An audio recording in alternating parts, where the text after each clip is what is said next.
O Barão do Rio Branco nasce no Rio de Janeiro, na Travessa do Senado, número 8, em 20 de abril de 1845. E toma logo o nome do pai. Sua mãe era Dona Teresa de Figueiredo Paranhos e era muito jovem. Ela tinha 16 anos e o Visconde casara-se quando ela tinha 12 anos.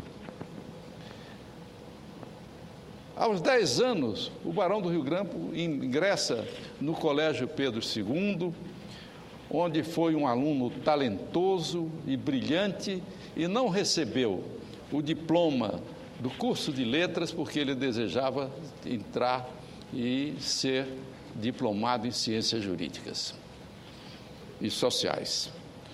Estudou por 3 anos na Faculdade de Direito de São Paulo, passando depois para a Faculdade de Direito do Recife, onde ele recebeu o grau de bacharel em 1866. Tinha, então, 22 anos incompletos.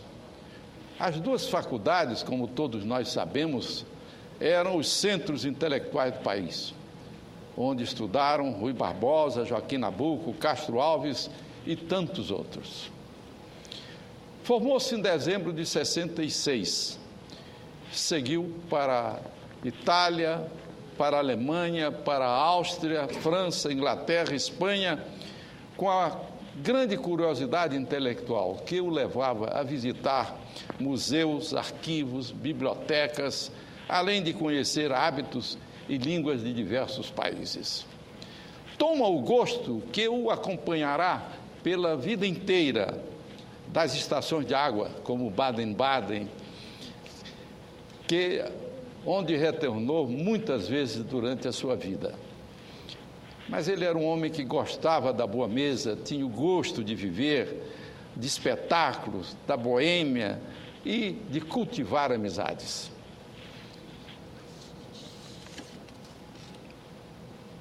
Ele foi para a Europa por quê? Porque a regente, a princesa Isabel, ela não concordara com a sua ligação familiar. E então, ele não podendo, achando que não devia viver no Brasil, ele vai, então, nomeado cônsul de Liverpool, onde passa 25 anos. Mas essa distância física do Brasil não faz com que ele esqueça a sua terra. Tanto que, no seu brasão de barão, ele publica a expressão latina, ubique patria memor. Onde estiver, lembro-me da pátria. Instalado ao mesmo tempo em Paris e Liverpool, e até há várias anedotas sobre isso, Luiz Viana conta na sua biografia que ele era sempre encontrado nas ruas de Paris e sempre que encontrava um brasileiro dizia, cheguei ontem de Liverpool, amanhã estou voltando. Mas na realidade vivia em Paris, onde ele frequentava os museus, onde ele nas bibliotecas e fazia amplas pesquisas em fontes primárias, a exemplo dos arquivos históricos das potências coloniais, que viriam a ser fundamentais para explicar o êxito posterior que ele teria nas negociações que ele teve sobre as fronteiras brasileiras. Tornou-se conhecido assim em quase todas as bibliotecas e arquivos. Quando ele entrava, já os funcionários sabiam quem ele era, tão grande, tão frequente era a sua presença nestas casas. Copiava documentos importantes em Portugal, na Holanda, na Espanha, na Inglaterra e na França, a ponto de tornar-se grande erudito, então, já nos temas brasileiros e nas suas relações internacionais. À sua casa chegavam diariamente mapas, retratos, documentos, e ele tinha, como todos sabem, uma grande paixão pela geografia e pela história. Tinha gosto pelas datas, daí ele ter escrito aquele livro que é tão referencial no Brasil, das efemérides brasileiras, que foi publicado em 1892. Depois de visitar o Brasil para despedir-se do pai, que tinha morrido, Paranhos volta à Europa E nessa viagem de regresso ele é companheiro do imperador, que viajava em busca de sua saúde, já se encontrava bem doente. E Dom Pedro fez uma grande amizade durante a viagem, mais de perto com o barão, com o então, que não era barão, era o funcionário diplomático de Liverpool, cônsul de Liverpool, mas depois ele o faz barão, ele passa a ser o barão do Rio Branco. Entre os estudos históricos que o barão fazia, ele dedica questão especial às fronteiras do Brasil com a Argentina. Seu pai tratara e quase resolvera esse assunto em 1857. Mas o Congresso argentino não aprovou o acordo. A fronteira estabelecida em 1750 no rio Peperi, afluente do Uruguai, deixava a porta da demarcação na fixação de que curso era designado com esse nome. Em que curso era designado com esse nome? Em 1750 nós fizéramos o Tratado de Demarcação, que foi contestado em 1789 por um comissário espanhol, Alvear. Com a independência argentina de 1816, o novo país adotou esse ponto de vista. Quintino Bocaiúva, ministro das Relações Exteriores do governo provisório da República, assinara um tratado com seu correspondente Stanislau Zeballos, desta vez vetado pelo Exército Brasileiro e rejeitado pelo Congresso Nacional. Todos que aqui estão presentes, diplomatas e grandes estudiosos da história do Brasil, conhecem perfeitamente esses fatos, mas estou repetindo para fixá-los na nossa memória os serviços que Rio Branco prestou ao nosso país. Os dois países haviam finalmente concordado em submeter a questão ao presidente dos Estados Unidos, que então era o presidente Cleveland. Floriano acaba designando Rio Branco para defender o Brasil. Ele instalou-se em Nova York e impôs a si e a sua equipe um ritmo de trabalho avassalador, como ele costumava fazer. Combinou a ação diplomática com o trabalho de pesquisa histórica e geográfica. Conseguiu as instruções dadas aos demarcadores de 1758, que desmontavam completamente o argumento argentino. Cercou-se de mapas e, a 6 de fevereiro de 1895, o secretário de Estado americano, que se chamava Gresham, anuncia: o laudo é a favor do Brasil. Peço-me licença aqui para deter um pouco mais num caso que é muito caro para mim, que é o problema do contestado com a França, isto é, a incorporação pacífica do território do Amapá ao Brasil. Vitorioso na questão da Argentina, o barão logo volta suas vistas para a questão com a França. Mesmo antes de ser designado para essa tarefa, ele já estudava esse assunto. A campanha seria árdua. Rio Branco voltara ao consulado de Liverpool, seu posto formal, que manteve até 1896. Mas já 31 de abril de 95, estava na sua residência francesa, na Vila Molitor, número 15.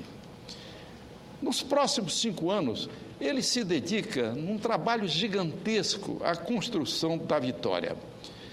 Ele forma relações pessoais com as famílias dos dirigentes suíços, envolve o corpo diplomático, se insinua, faz pesquisa histórica e, sobretudo, sustenta a posição brasileira diante do árbitro, como grande negociador e como grande diplomata que ele era.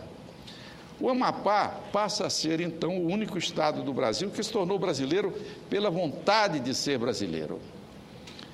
Um sangrento episódio que ocorreu na cidade do Amapá, que então pequena cidade do Amapá, com a França acordem e o Brasil faz com que a França acorde em resolver esse problema por todo o tempo. O que aconteceu é que havia um homem chamado Trajano, que era um brasileiro, que passara para as forças francesas e se encontrava na cidade do Cunani, na vila do Cunani, onde ele costumava erguer a bandeira francesa.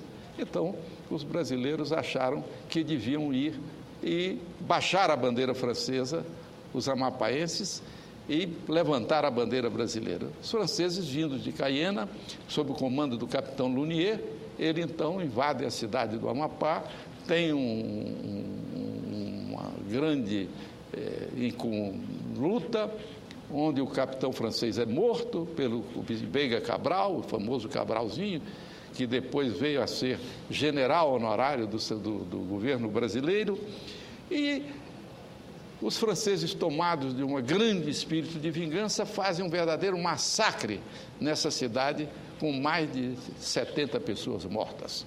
Isso teve uma grande repercussão na Europa, principalmente na França, onde os jornais diziam que a França ela não fora feita para massacrar ninguém no mundo inteiro, e a própria França ela se revoltou e sentiu a necessidade de resolver o problema do contestado. E o Barão, então, aproveitou essa oportunidade para escolher um árbitro para essa questão, que toda ela se localizava em saber se o rio Pinzon era o rio Oiapoque e não o rio Araguari. A partir de então, é escolhido o governo suíço, que o Barão não deseja que fosse o árbitro da questão, porque ele achava que era um colegiado, onde era difícil de negociar, mas com a sua capacidade ele diz: estou armado de todos os mapas e facsímiles que puderam ser encontrados na França, Alemanha, Inglaterra, Espanha, e completou o estudo do que está impresso, adquirindo livros, folhetos que não tinha. Então, ele monta um gabinete de trabalho na França dedicado exclusivamente a isso. Ele queria provar, histórica e geograficamente, que esse território pertencia ao Brasil e que o rio Oiapoque não era o rio Pinzon, era o rio Oiapoque. E nessa negociação há uma coisa interessante.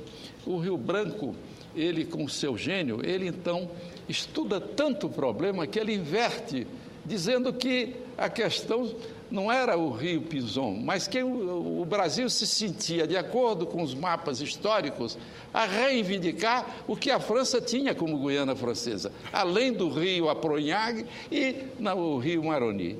Então, ele inverteu na sua negociação essa parte, o que, na realidade, ele o fez com muita habilidade, mas, na realidade, isso foi um dos fundamentos pelos quais os franceses acharam que deviam recuar ou não tinham condições de enfrentar um homem de tamanho talento e baseado em tantos argumentos quanto ele.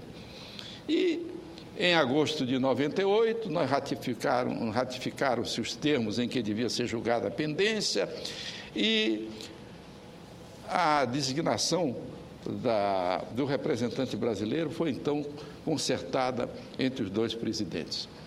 E em 1º de dezembro de 1900, o secretário do Departamento Político da Suíça anuncia a vitória do Brasil. E o Barão do Rio Branco, então, preparou uma cena para receber essa notícia. Colocou o busto do seu pai na sala atrás para ver a vitória do Brasil e, talvez, com uma certa vaidade, do seu filho. E ainda para dar um ar cinematográfico, vamos dizer, a essa reunião, ele pôs numa cadeira os 12 volumes das argumentações que baseavam a vitória do nosso